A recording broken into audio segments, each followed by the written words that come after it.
Hey, deserving listeners, Ultimatum Queer Love Season 2, let's watch. I talked to my mom today. Tell me about your mom. What should I know? She's truly my best friend. I feel like no one understands me as much as her because I, am her in a weird way. Your mom? Yeah, but, part of saying that is, scary because I don't want to be dating around at her age. Okay, so I don't know, and there's nothing wrong with being best friends with your parents. Absolutely not. There's nothing wrong with that. It's often pathologized. But it's interesting the way she linguistically put that I am her, okay? Now, that can mean a lot of different things. It's a metaphor or it's a poetic way of talking about a relationship, but it's in line with a lot of other indications of a very common condition, if you will, or of personality configuration in which one has yet to differentiate and be able to be best friends with one's parent while not needing to be best friends or not being required to be best friends. Remember that Dana was talking about how she and Mel were of one. There was a number of different statements of we're the same person. We share one brain cell. We're the same. We're together all the time. We are one. We're the same. We're the same. We're the same. That's potentially enmeshment. So to differentiate between enmeshment and closeness can be hard from the outside because you can look at two people and say, oh, they're close, or are they enmeshed? Hard to know. Well, when the difference between enmeshed and close is that enmeshed is required either by both or one or because of traumas. The closeness isn't voluntary, and that's what differentiation is. Differentiation is not to be different or separate. Differentiation is the choice, the flexibility to react to each individual's needs or needs of the situation, that you can be completely one and completely separate when needed, okay? So Dana, has talked about how she knows that she becomes overly dependent, overly needy, needs to spend too much time, preoccupied attachment. And a version of a typical preoccupied, attached individual, it's only one type, but they were raised in a scenario where there was conflict, turmoil, conditional love, not unconditional, but conditional love. I will love you on these conditions. Then the child is being denied unconditional love, or they're not being attuned to enough, and they learn that they have to be the parent. They have to be one with the parent in order to get the crumbs of love that they're trying to gather. And so they will have this mindset, and it'll infiltrate their mind consciously. When you talk to them, will say, I don't mind being one with my mom. We're the same. Everything's great. We're the same. And consciously, they have never been allowed, or they wanted to differentiate when they were young, but it was snuffed out by the scenario, by the parent. It kind of depends. Often enmeshment is mutual. You can even I've worked with configurations where I'm working with the mother on how to differentiate while staying close to a 10-year-old child. But the 10-year-old will actually resist it and will do a lot to retain the enmeshment because it's what they know and it's scary, And there's benefits to being enmeshed, So, and that's sometimes why enmeshment occurs, is because the unspoken assumption is that if we're anything other than enmeshed, if we're anything other than completely dependent and of one personality, then we will be completely separate and we'll lose each other and we'll be like those other people, or we'll be like my past relationships where there was breakage and cutoff and anger and hatred and rejection or something. So it's an overcompensation against that. So they think if we're not complete like this, then we'll have nothing, which isn't true, right? In fact, to be completely like this is essentially to be completely separate, because both people are not really there. They're adopting a persona to enmesh, but neither is allowed to be themselves, really. So you're not really in a relationship. You're both ascribing to a script that isn't real. So it's the appearance of closeness, but isn't actually close. True closeness and intimacy and bonding and love is when two individual people choose to be together and know that they can separate at any point and have that flexibility to signal or just ask, I want a couple days off or whatever, and have that be okay. Totally together, totally, overlapping of one, and then totally able to do independent things, that flexibility. So for Dana, she had previously said a lot of things about her and Mel being of one.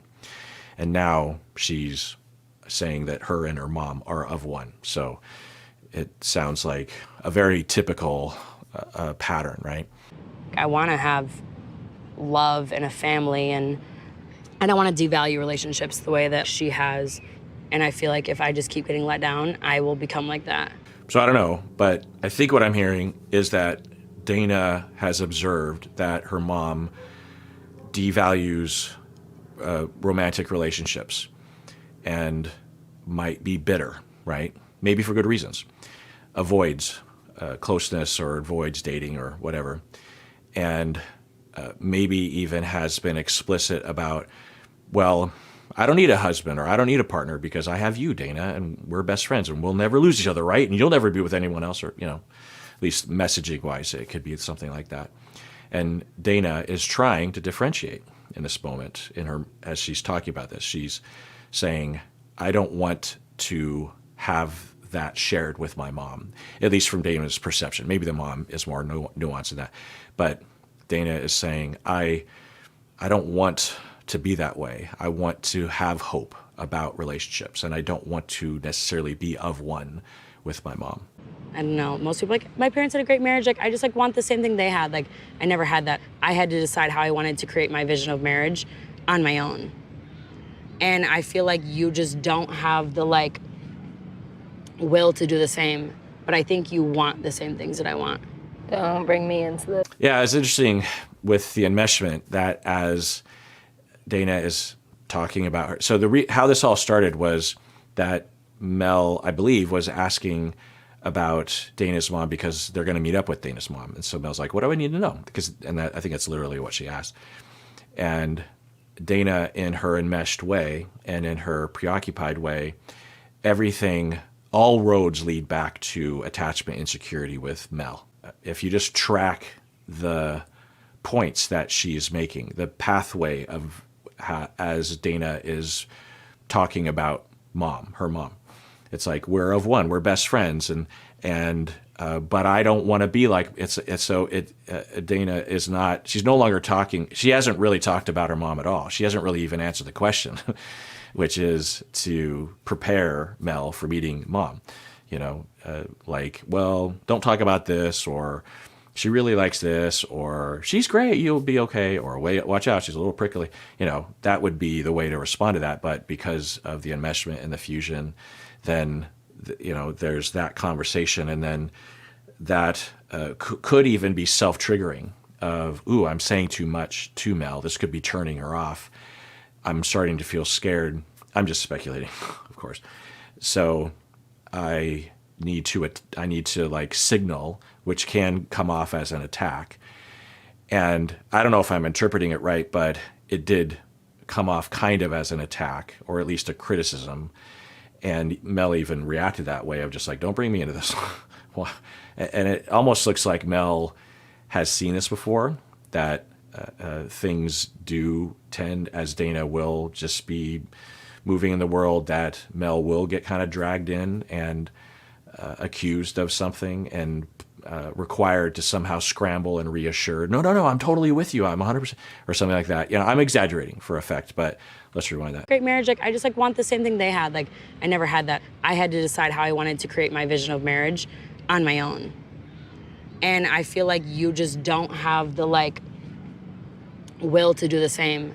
But I think you want the same things that I. So I'm just telling you the way that I conceptualize things, or the questions, the hypotheses that I develop when I'm talking with clients. When I'm talking with friends or family or something, I might take note of things, but I don't.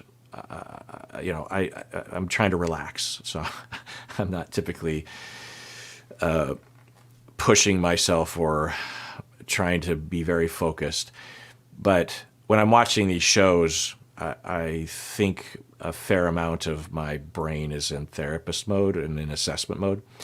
And so I will say that when I hear a client saying something, particularly a new client, because I don't have much basis to go off of, there's these little indicators of things. And that's kind of like what it's like for me to watch this show, because, I'll tell you, I could watch an entire season and watch a lot of things happening with the cast members and still know much less than I would if I had just one session with them as a client. That's how much happens in a client. And especially because I can ask questions and I can react instead of just watching something from afar and then it's edited and then the scene changes. I'm like, okay, there's so many questions, in real life I can ask. Anyway, so I can't really know, but the hypotheses I'd be developing as Dana is talking is that she was, as we talk, we're going through a lot of feelings and emotions depending on the scenario and to varying degrees of intensity. But as we say each sentence, it can trigger feelings and associations that will affect the next sentence that we say. So this is just an hypothesis about that tracking that Dana had, that Mel asks Dana, okay, tell me about your mom. What should I know? And Dana leads with, we're best friends, okay? Because I think that's maybe the eclipsing narrative that enmeshment requires she put forward up front, even in her own mind, if that makes sense. So that's the first thing that she leads with. Then she says, we're one person. Then she eventually, because she has brought into the fore that we're of one, then she starts to she wants to react against her own sentence, if that's making sense. And so she says, and she is essentially bitter and has given up on relationships. I don't want to be like that. I don't want to be like her. So we're of one, but I don't want to be of one. So Mel has said nothing. This is all just her kind of having a conversation with herself, which we all do. So then that triggers a thing of, I'm just hypothesizing. Well, let's rewind that. I don't want to be dating around at her age. I want to have love and a family, and I don't want to devalue relationships the way that she has. And I feel like if I just keep getting let down, I will become like that.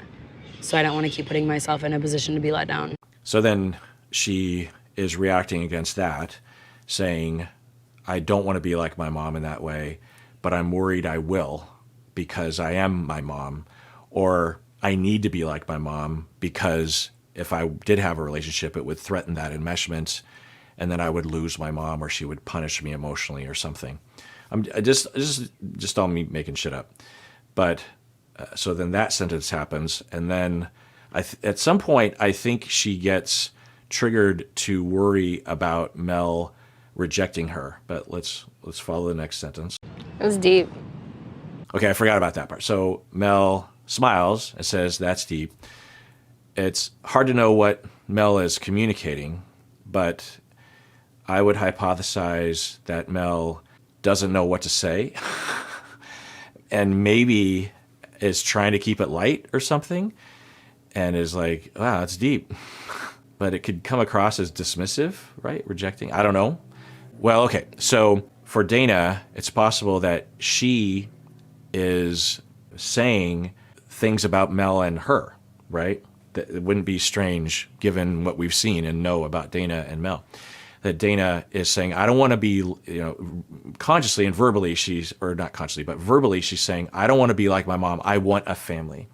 I want a marriage. I want that life. And she's not saying this, but she's saying, and I want it with you, and I want you to want it with me. Even if she were to zoom out and go back to Megan, she would say, well, I don't really want to be with Megan. But in this moment, that's the trigger, right? So she's like, I don't want to be like my mom. I want to be my own person, and I want my own family, and I want a marriage. She doesn't say this, but she's saying it to Mel, and it's obviously in the emotional field, right? They're in a trial marriage, it's all the thing. And what she was hoping for, I think, hypothesizing, was that Mel would say, I want that too, and I want it with you. Now, consciously, Dana might say, well, that's ridiculous. We barely know each other. But our emotions aren't always rational. So particularly if we have traumas around that. So then Mel says, that's deep, and smiles with that smile, which is very different than what I'm hypothesizing as to what Dana was hoping for. Then what does that do to Dana? Let's see. I don't know. Most people like, my parents had a great marriage. Like, I just like want the same thing they had. Like, I never had that. I had to decide how I wanted to create my vision of marriage on my own. Okay, so she's not reacting directly to what Mel said there or communicated. She's just continuing on what she was talking about earlier, which is fine. And I feel like you just don't have the like will to do the same, but I think you want the same things that I want. Okay, so it's a very interesting sentence there. So this is all in response to Mel asking, tell me about your mother, because I'm going to meet up with her soon. And then maybe because of the dismissive, that's deep with a smile.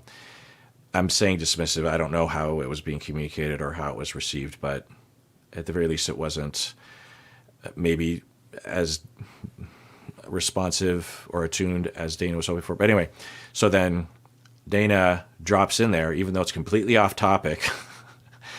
Dana says, I don't feel like you have the will to do the same. Meaning, I don't think you, well, what is she? I'm pretty sure what Dana is saying is, I don't think you have the will to build that or build that with me. But then, so because we're triggered by our previous sentences or clauses of a sentence, then there's that quick enmeshment sentence, but I think you want the same things I want. Now, it could just be a very rational evaluation of the scenario. You know, I don't think you have, and maybe Mel would say, yeah, that's right.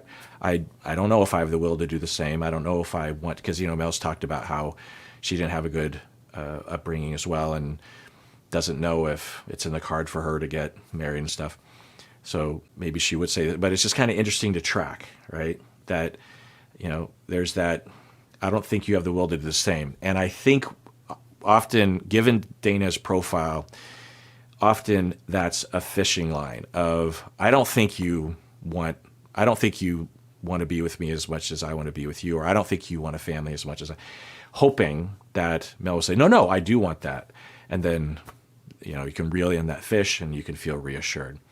Because for preoccupied people, they need reassurance often, and they need obvious indicators of reassurance. I mean, we all need reassurance. Even securely attached individuals need constant reassurance, but the pace of the reassurance is more spread out than the needs, depending on the scenario, right? If a secure person goes through something difficult, they're going to need, you know, second by second reassurance. But for the preoccupied person, that's just their baseline. So anyway, so I think, you know, I'm reading into it a lot, but then triggered by that one, like, I am now recognizing that Mel is rejecting me and doesn't want to be with me, even though that might not be the case. But we're the same people, right? We're the same. I'm just speculating. Don't bring me into this. You just haven't sat down and been like, how can I have something that I want in my way, though? It's not that at all, actually. Okay, so I don't know exactly what they're talking about. They've had previous conversations, many of which have been off camera or have not been shown to us in the edit.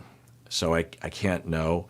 But the theme, the process that's happening is seemingly that the way I described it is kind of being felt by Mel as like, I'm being accused of something. I'm being criticized, or I'm being attacked or something. Again, this is me hypothesizing that Mel would feel that way.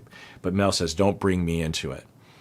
And then Dana continues to define for Mel how things are instead of just asking her, right? I know you don't have the will to have a family, but I also know that you're just like me. And then Dana says something else about defining Mel as to who she is, which we could imagine was something that was modeled to Dana from her own mom, right? Who knows? Just speculating. And then Mel, at this point, is putting her foot down. In the past conversations on camera, she would go along with it, maybe because she wanted to. But in this instance, it's showing signs that Mel is getting wary of the enmeshment signals and saying, actually, it's not anything like that. Mel says, actually, you're completely wrong about that whole thing. That's a message, right? Of, you don't know me. Stop defining me. Stop invading me. Stop telling me how I am and how I feel. That's the way I'm interpreting it. Let's rewind that. All right, well, let's adjourn there. Tune in next time when I continue watching. And everyone out there, please take care of yourself because you deserve it. You really, really do.